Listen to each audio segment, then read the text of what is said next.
بسم اللہ الرحمن الرحیم۔ شروع اللہ کے نام سے جو بڑا مہربان نہایت رحم والا ہے۔ بسم اللہ الرحمن الرحیم، نحمدہ و نصلی علی رسولہ الکریم، اما بعد فاعوذ باللہ من الشیطان الرجیم، بسم اللہ الرحمن الرحیم۔ جیسا کہ آپ کو بتایا کہ آج 9 نومبر، آج کا دن مفکر پاکستان جنہوں نے پاکستان کا نظریہ پیش کیا، حکیم الامت حضرت ڈاکٹر علامہ محمد اقبال کا یوم پیدائش ہے۔ تو انٹرنیشنل چشتی اتحاد، جیسا کہ بزرگان دین بالخصوص حضور بابا فرید پیر شکر رحمۃ اللہ علیہ ان کی روایات، ان کی تعلیمات کو لے کے آگے بڑھ رہی ہے، تو حضرت علامہ اقبال کی جو تعلیمات ہیں وہ ہم جانتے ہیں کہ عین اسلام کے مطابق ہیں، اور خاص طور پر ان کا جو مشن ہے، ان کا جو پیغام ہے محبت رسول کے حوالے سے، وہ میرے خیال میں سب سے زیادہ مضبوط ہے، اور ان کی تعلیمات کا مرکز اور محور عشق رسول ہے۔ تو اسی حوالے سے چونکہ ہماری روایات ہے کہ ہم اپنے بزرگان کی کو یاد رکھتے ہیں، تو آج کی اس تقریب کا اہتمام انٹرنیشنل چشتی اتحاد کی طرف سے کیا گیا ہے۔ تو تقریب کا باقاعدہ آغاز تلاوت کلام پاک سے کرتے ہیں۔ میں ملتمس ہوں محترم فیضان صاحب کے تشریف لائیں اور تلاوت کلام فرمائیں۔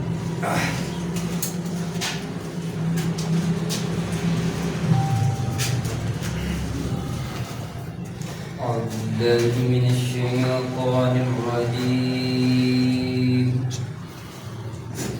بسم الله الرحمن الرحيم،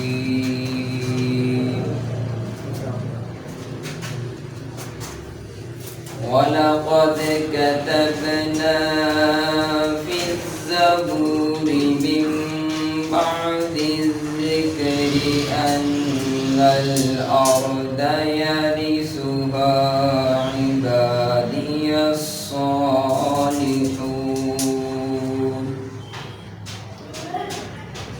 إن في هذا لبلاغا لقوم عابدين، وما أرسلناك إلا رحمة للعالمين، آمنت بالله صدق الله العظيم۔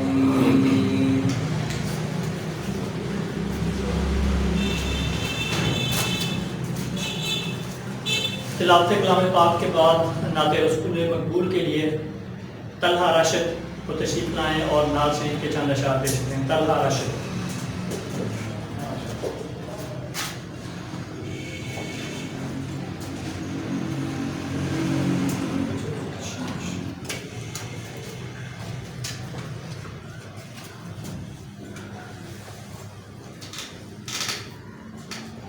تو کجا من کجا، تو کجا من کجا، تو امیر حرم میں فقیر عجم، تو امیر حرم میں فقیر عجم، تیرے گن اور یہ لب میں طلب ہی طلب، تیرے گن اور یہ لب میں طلب ہی طلب، تو عطا ہی عطا، تو کجا من کجا، تو کجا من کجا، جب فرشتے سلطان مہراج بن جائے گی،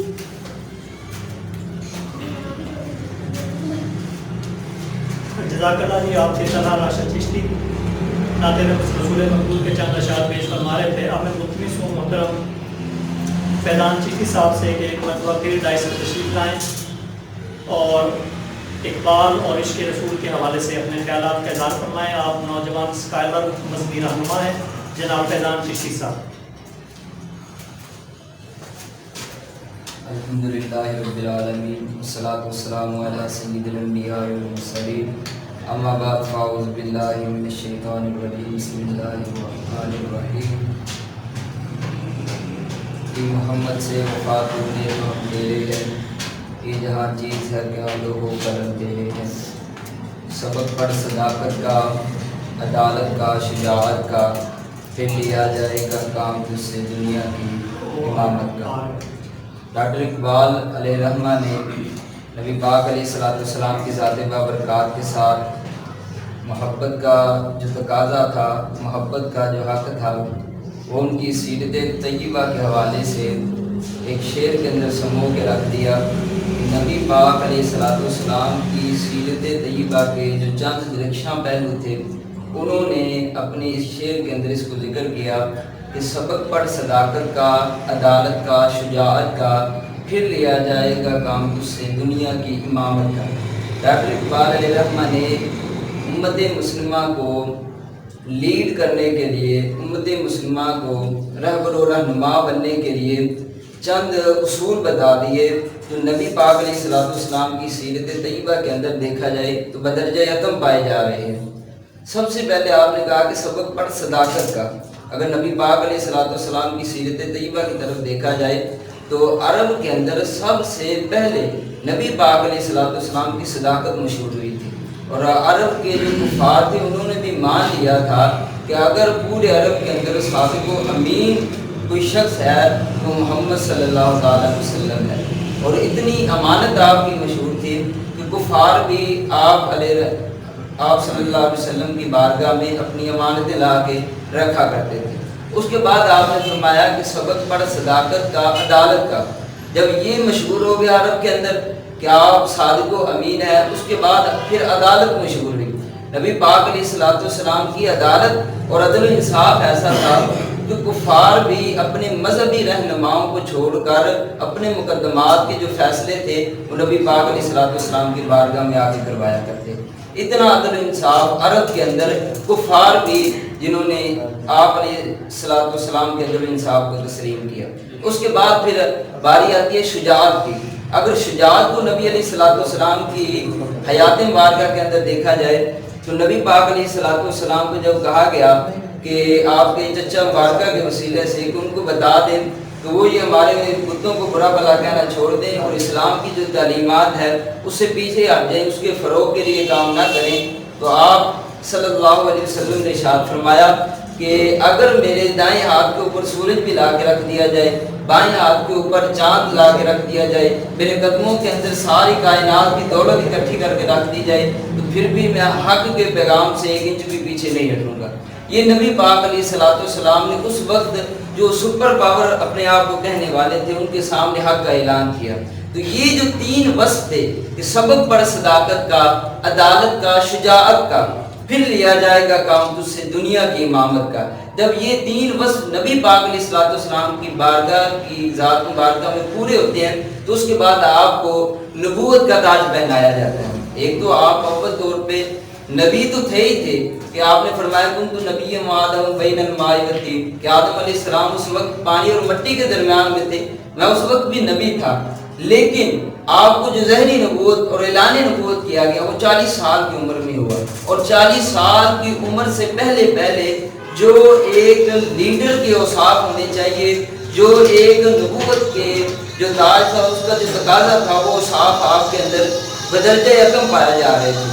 اور یہی ڈاکٹر اقبال علیہ رحمہ نے چند اوصاف اپنی شعر کے اندر ذکر کیے کہ اے امت مسلمہ، اے لوگو، اگر تم یہ چاہتے ہو کہ دنیا کی تم رہنمائی کرو، اس قوم کے رہبر و رہنما بنو، تم لیڈ کرو آگے، تو فرمایا کہ سبق پڑھ لو صداقت کا، عدالت کا، شجاعت کا، پھر لیا جائے گا کام تجھ سے دنیا کی امامت کا۔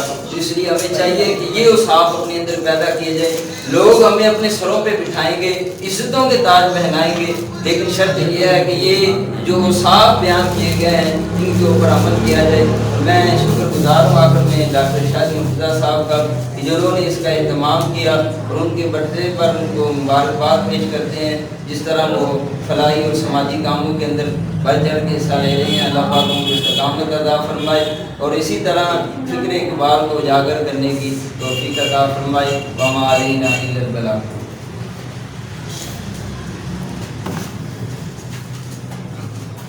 آپ سے محترم فیضان چشتی صاحب انٹرنیشنل چشتی اتحاد کے سرگرم کارکن اور علماء ونگ کے جنرل سیکرٹری ہیں. تو اب میں ملتمس ہوں میں اپنے اگلے مقرر جناب محترم مفتی شاہد صاحب کے وہ تشریف لائیں اور اپنے خیالات کا اظہار فرمائیں. مفتی شاہد صاحب.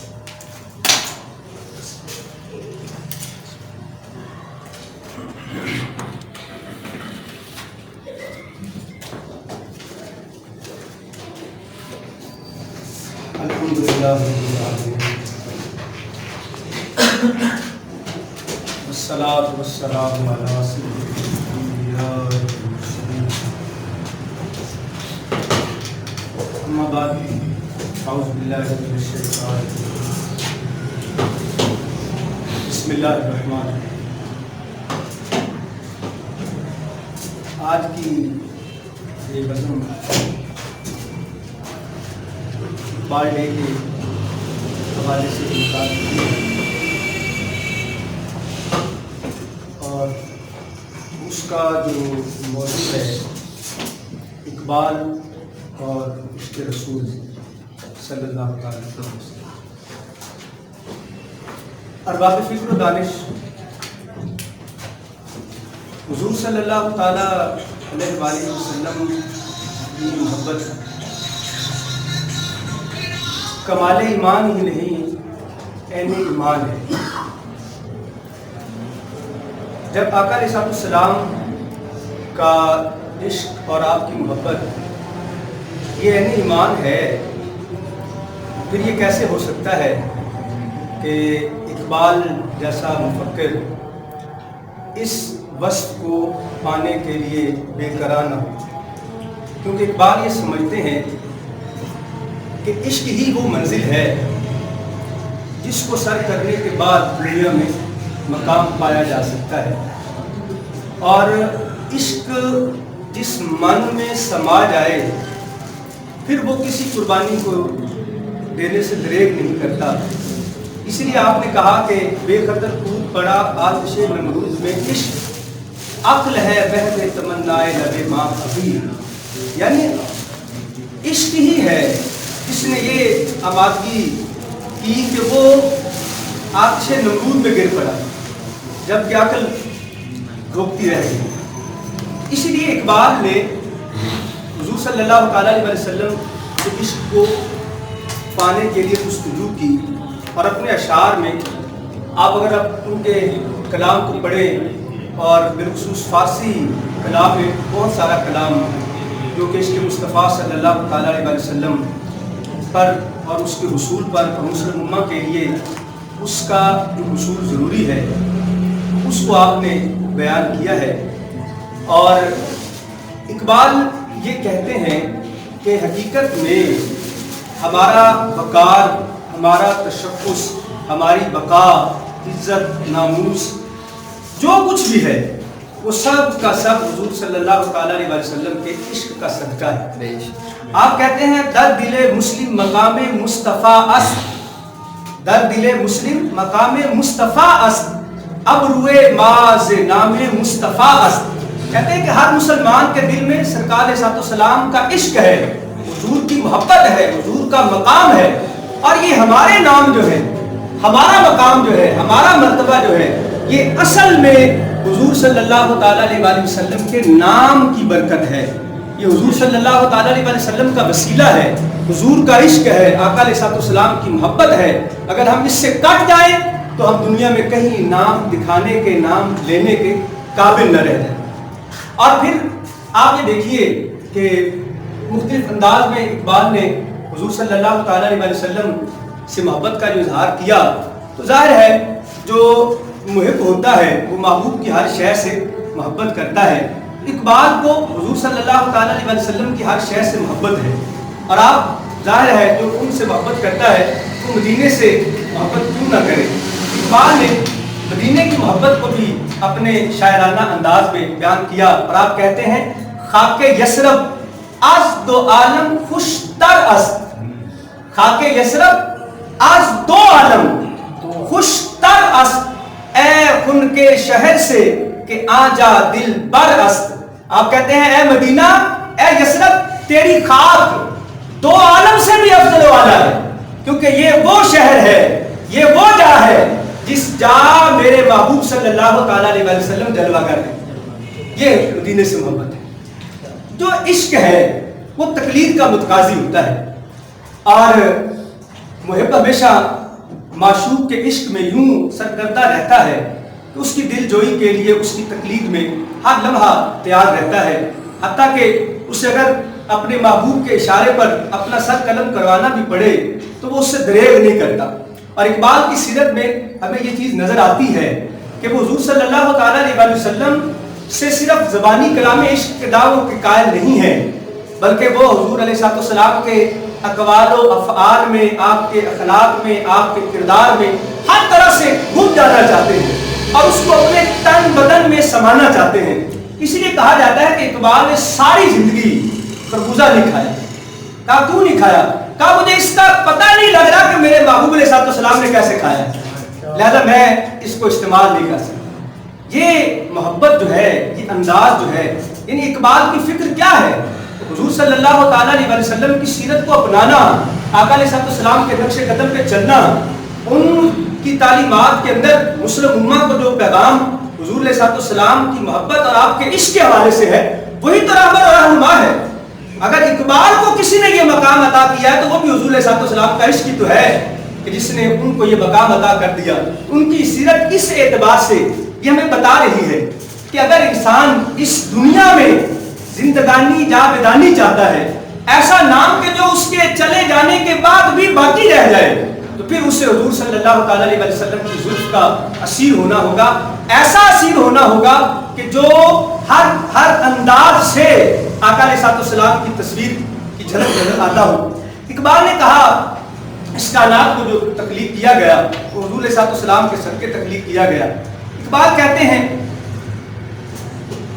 ہو نہ یہ پھول تو بلبل کا ترنم بھی نہ ہو نہ یہ پھول تو بلبل کا ترنم بھی نہ ہو، چمن دہر میں کلیوں کا تبسم بھی نہ ہو، خیمہ افلاک کا استادہ اسی نام سے ہے، نبض ہستی تپش آبادہ اسی نام سے ہے۔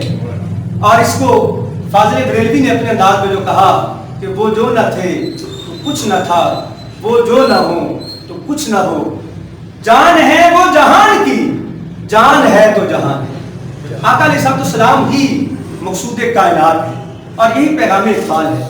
اقبال کے اس شعر میں جو انہوں نے کہا نا کہ کی محمد سے وفا تو نے تو ہم تیرے ہیں، یہ بظاہر 2 لائنیں ایک شعر ہے، لیکن آپ نے اس میں پورا فلسفہ آقا علیہ السلام کی محبت کے سارے فلسفے کو سمرائز کر دیا۔ کی محمد سے وفا تو نے تو ہم تیرے ہیں، یہ جہاں چیز ہے کیا لوح و قلم تیرے ہیں۔ اور اقبال نے کہا لوح بھی تو قلم بھی تو، تیرا وجود آل کتاب۔ کہا لوح و قلم کیا ہے؟ وہ حضور ہی تو ہے، لوح بھی وہ ہے، قلم بھی وہ ہے، اور کتاب بھی وہ ہے۔ تو ان سے جس نے ناطہ جوڑ لیا، اب حضور سے وفا کیا ہے؟ کیا حضور سے وفا یہ ہے کہ عمل کے نعرے، زبان سے محبت کے نعرے لگائے اور عمل پلے نہ ہو؟ حضور سے وفا کیا ہے؟ وفا محبوب سے یہ ہے نا کہ محبوب کے جنبش انگشت پر وہ اپنی گردن کٹا دے، یہ ہے وفا۔ تو حضور سے وفا کی، محمد سے وفا تو نے تو ہم تیرے ہیں۔ سرکار سے وفا یہ ہے کہ آقا علیہ السلام نے جو ہمیں تعلیمات دی، جو سبق سرکار علیہ السلام نے پڑھایا ہے، اس سبق کو اقبال نے اپنے شاعرانہ انداز میں امت تک پہنچایا ہے۔ اور اقبال وہ مغربی تہذیب سے ہو کر آئے، مغرب کو دیکھ کر آئے، اور انہوں نے اس مسلم امت کو جگایا کہ ہمارا مسکن مغرب نہیں ہے، ہمارا مسکن مشرق ہے، اور جو طلوع ہوتا ہے مغرب ڈوب جاتا ہے، جو اس کے مصطفیٰ میں چلے گا اسے رب طلوع فرما دے گا، اور جو ان سے کٹ جائے گا وہ غروب ہو جائے گا۔ اس لیے سبق یہی ہے، اقبال کی فکر کو عملی طور پر اجاگر کیا جائے اور جو انہوں نے درس دیا، جو ان کی سیرت سے انہوں نے اپنے شاعرانہ انداز میں، چونکہ کسی بھی شخص کے عمل کا ہونا ایک الگ بات ہے اور اس کی فکر کا ہونا ایک الگ بات ہے، اور ذہن میں رکھ لیں کہ سقراط نے کہا کہ اصل بات یہ ہے کہ لوگوں کے کردار کو نہ ڈسکس کیا جائے، ان کے نظریات کو دیکھا جائے کہ وہ شخص کس نظریے کا مالک ہے، عمل جو بھی ہو لیکن اس کا نظریہ بتائے گا کہ وہ کیسا انسان ہے، کیسی ڈگنیٹی والا انسان ہے، کیسا کردار والا انسان ہے۔ نظریات اقبال کے اس نیشن کے لیے، اس قوم کے لیے جو ان کے نظریات ہیں ہمارے لیے مشعل راہ ہے۔ ضرورت اسی بات کی ہے کہ صرف اقبال سے رسمی تعلق نہ اپنایا جائے، اقبال کے ساتھ حقیقت کا تعلق جس کا وہ تڑپ اپنے اندر پاتے تھے اور اس کا انہوں نے اپنے شاعرانہ انداز میں اس کا اظہار کیا، اس کو اجاگر کیا جائے، اور اس نوجوان نسل کو جن کو وہ شہین کہا کرتے تھے، اسی چوٹی پر وہ اسی لیے جا سکتے ہیں جب حضور صلی اللہ تعالیٰ علیہ وسلم کے عشق سے حقیقت میں وہ جزن ہوں گے۔ اسی بات کو ضرورت ہے، کاش کہ ہماری قوم اقبال کے اس تصور کو سمجھے اور اس فکر کو اپنے ظاہر اور باطن پر اگر نافذ کر لے، یقین جانیے کہ وہی فضا قائم ہو جائے دل کے اندر، کیونکہ یہ دل، اسی دل میں جب آقا علیہ السلام کی محبت سمائے گی تو پھر دیکھیے کہ یہ باطن اور ظاہر کیسے آقا علیہ السلام کی جاگتی چلتی پھرتی تصویر بنتا ہے۔ اللہ رب العزت ہم سب کو حضور صلی اللہ تعالیٰ علیہ وسلم سے قابل محبت نصیب فرمائے اور آقا علیہ السلام کی سیرت و کردار کو، آپ کے اخلاق کو ہمیں عملاً اپنانے کی توفیق عطا فرمائے۔ اقبال کے فلسفے کو اللہ ہمیں صحیح معنوں میں سمجھنے کی توفیق عطا فرمائے، آمین، بجاہ نبی الکریم الامین صلی اللہ تعالیٰ علیہ وسلم۔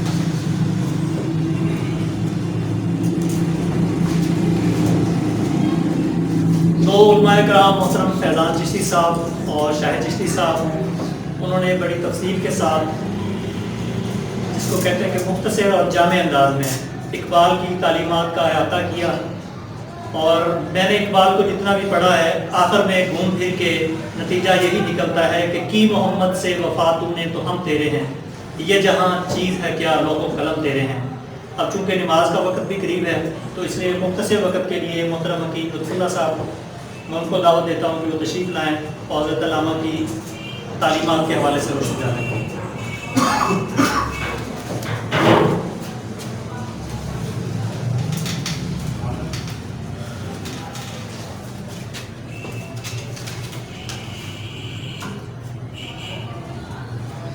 نحمدہ و نصلی علی رسول الکریم، اما بعد فاعوذ باللہ من الشیطان الرجیم، بسم اللہ الرحمن الرحیم۔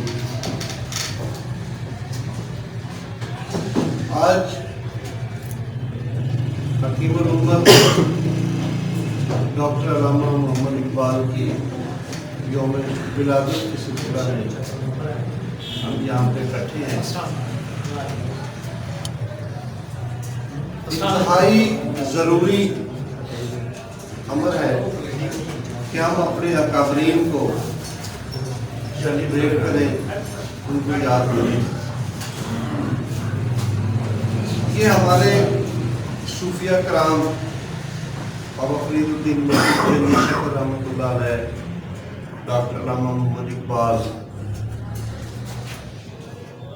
مولانا رومی، جتنے ہمارے اکابرین ہیں، یہ دراصل ان کی جو زندگیوں کا مشن ہے وہ حضور نبی کریم صلی اللہ علیہ وآلہ وسلم کی اسوہ حسنہ کو،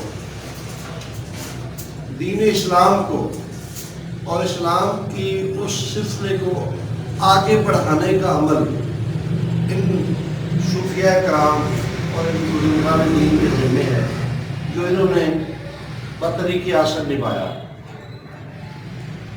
اس دور میں ابھی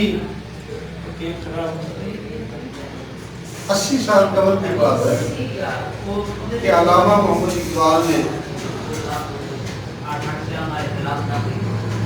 جو اپنی خدمات امت مسلمہ کے لیے انہوں نے انجام دی، میں سمجھتا ہوں کہ رہتی دنیا تک وہ ہمارے لیے مثال ہے۔ عشق رسول میں انہوں نے اپنی پوری زندگی اسی مشن کو آگے بڑھانے کے لیے صرف کی.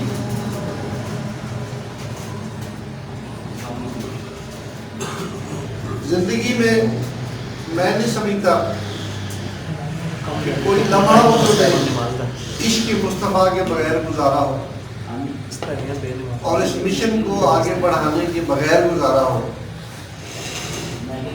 اور جس شخص نے اپنی زندگی کا مشن ہی اسوہ حسنہ کو تقویت دینے کے لیے، اس کو آگے بڑھانے کے لیے اس کو مقصد بنا لیا ہو، تو کیسے ہم یہ تصور کر سکتے ہیں کہ انہوں نے عشق مصطفیٰ میں زندگی نہ گزاری ہو. میں اس کی ایک دو مثالیں دینا ضروری سمجھتا ہوں. میں تو یہ سمجھتا ہوں کہ وہ ہر لمحہ عشق مصطفیٰ میں غرق رہتے تھے اور ان محافل میں ہی ان کا وقت گزرتا تھا. یہ ابھی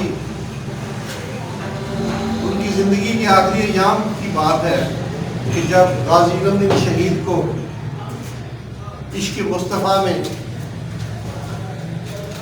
ان کو سزائے موت دی گئی اور انہوں نے اس جامع شہادت کو قبول کیا. ان کو میاں والی جیل میں تختہ دار میں لٹکایا گیا. تو وہاں قبرستان سے جب ان کی تدفین ہوئی تو ڈاکٹر علامہ محمد اقبال نے موجودہ انتظامیہ سے، وہاں کے گورنر سے یہ ڈسکس کیا کہ غازی علم دین شہید کو لاہور میں مدفن کیا جائے گا. تو وہ اپنی اس مشن میں کامیاب ہوئے اور گورنر سے انہوں نے معاملات طے کیے کہ میں گارنٹی دیتا ہوں کہ غازی علم دین شہید کی جب جسد خاکی کو لاہور لایا جائے گا کسی قسم کا کوئی یہاں پہ کوئی معاملہ نہیں ہوگا، یہ میں گارنٹی دیتا ہوں. اور الحمدللہ وہ کامیاب ہوئے اور جسد خاکی کو جب لاہور لائے اور انہوں نے اپنے دست مبارک سے غازی علم دین شہید کو قبر میں اتارا اور ساتھ ہی ایک بہت بڑی بات کی کہ ہم کو ساری زندگی محنت کرتے کرتے کتابیں اور کاغذ کالے کرتے کرتے ہم نے زندگی گزار دی. یہ لوہاروں کا بچہ جو ہے وہ ہم سب سے بازی لے گیا. تو یہ ساری چیزیں ایک دوسرے کے ساتھ جڑی ہوئی ہیں. انہوں نے نوجوانوں کو شاہین بننے کی ترغیب دی. انہوں نے امت مسلمہ کے بکھرے ہوئے موتیوں کو اکٹھا کرنے کی تلقین کی. انہوں نے ہماری جو فرقہ بندی ہے، ہماری جو ذاتیں ہیں، ہمارے جو الگ الگ ہم نے بنائے ہوئے ہیں، مسلک بنائے ہوئے ہیں، ان کو اکٹھا کرنے کی انہوں نے اس کے اوپر زور دیا. کوئی پہلو ایسا نہیں علامہ اقبال نے جس کا انہوں نے قوم کو پھر نظریہ جو تھا ہمارا الگ مملکت کا، الگ ریاست کا، الگ وطن کا، یہ خواب انہوں نے دیکھا اور اس خواب کی تعبیر کے لیے قائد اعظم محمد علی جناح کا چناؤ کیا. اور کیا خوبصورت چناؤ تھا. اور اس مشن کو پھر آگے لے کے قائد اعظم محمد علی جناح کے انداز میں چلے کہ ان کے خواب کی جو تعبیر تھی کہ ایک الگ مملکت ہو، اس میں وہ محسوس کرتے تھے کہ ایک طرف تو انگریز ہے اور دوسری طرف ہندو ہے اور ہم ان کے درمیان رہ کے اپنے جو مقاصد ہے زندگی کی وہ پورے نہیں کر پائیں گے. اور اس نظریہ پاکستان کی جب تکمیل ہوئی تو میں سمجھتا ہوں کہ ان کی روح کو کیسا تسکین ملا ہوگا. تو بہرحال یہ سلسلے بہت لمبے ہیں کہ صبح سے شام تک ہو جائے تو ہم اس کی تکمیل جو ہے وہ ممکن نہیں ہے. بہرحال میری دعا ہے، تھوڑا حصہ میں نے اس میں اپنا شامل کیا اور انشاءاللہ میری کوشش ہے جس طرح آج چشتی اتحاد نے بڑا اچھا انیشیٹو لیا کہ ہم اپنے اکابرین کو، صوفیاء کرام کے مشن کو، جو کہ ایکچوئل حضور نبی کریم صلی اللہ علیہ وآلہ وسلم کا ہی مشن ہے، اس کو ہم نے آگے بڑھانا ہے. اور میں امید کرتا ہوں کہ اس سلسلہ میں جیسے آج ہمارے علماء کرام نے آگے اپنا حصہ ڈالا، اسی طرح ہماری اپنی ٹیم اس مشن کو آگے لے کے چلے گی، اور انشاءاللہ وہ دن دور نہیں جب ہم اپنے آقا برین کا، اپنے صوفیہ کرام کا، علامہ محمد اقبال کے اس مشن کی تکمیل نہ کر سکیں۔ شکریہ، خدا حافظ۔